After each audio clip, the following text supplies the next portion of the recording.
একটু খেয়াল করে শুনেন।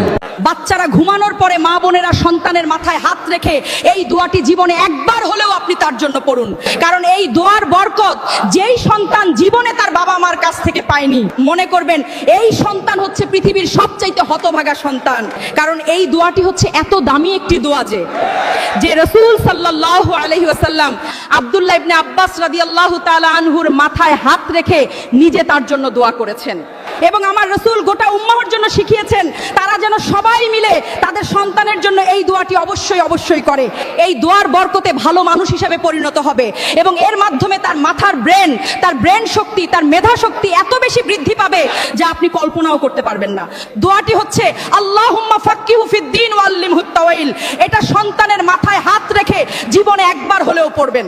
একটু খেয়াল করে শুনেন। বাচ্চারা ঘুমানোর পরে মা বোনেরা সন্তানের মাথায় হাত রেখে এই দোয়াটি জীবনে একবার হলেও আপনি তার জন্য পড়ুন, কারণ এই দোয়ার বরকত যেই সন্তান জীবনে তার বাবা মার কাছ থেকে পায়নি, মনে করবেন এই সন্তান হচ্ছে পৃথিবীর সবচাইতে হতভাগা সন্তান।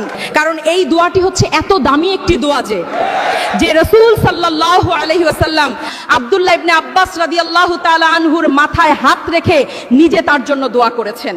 এবং আমার রাসূল গোটা উম্মাহর জন্য শিখিয়েছেন তারা যেন সবাই মিলে তাদের সন্তানের জন্য এই দোয়াটি অবশ্যই করে।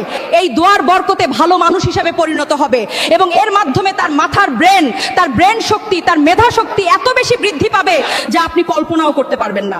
দোয়াটি হচ্ছে আল্লাহুম্মা ফাক্কিহু ফিদ্দীন ওয়া আল্লিমহুত তাওয়িল। এটা সন্তানের মাথায় হাত রেখে জীবনে একবার হলেও পড়বেন।